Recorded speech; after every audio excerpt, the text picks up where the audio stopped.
The first point is, of course, to emphasize a very clear legal point, which is that this war is illegal by any definition.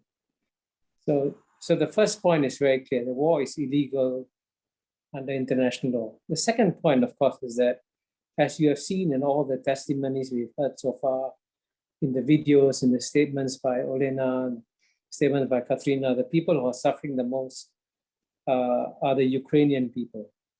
So anything that the international community can do to help them, that help should be sent as quickly as possible, because the one lesson you learn in war is that actually it's the innocent civilians who suffer the most. I actually lived in a city that was at war in 1973-74 in Phnom Penh, Cambodia, when the city was shelled every day when I was there.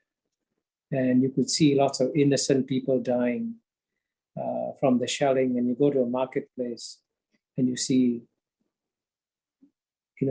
hundreds of dead bodies. So you understand what war is like. So I think the world should therefore step up its efforts to help the Ukrainians. The third and final point I want to make is that at the same time, we must also treat wars like a form of cancer. Cancer kills people. Wars kill people. To prevent cancer, you must use scientific methods to understand the causes of cancer. And therefore, you do this, you carry out the relevant steps to prevent the cancer. Also use a very objective scientific method to understand how wars happen. Because once you understand how wars happen, then you can carry out the necessary steps to make sure that they don't happen.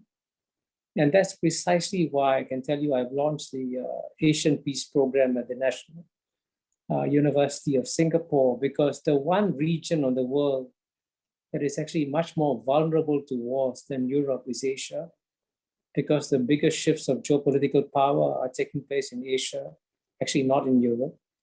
And the dangers of wars in Asia are much higher than the dangers of wars in Europe. And therefore, we in Asia must therefore use the scientific method to understand why wars originate and make sure that wars don't happen. So hopefully, we with the whole world, while we reach out to help the Ukrainians, we should also learn lessons from the suffering of the Ukrainians.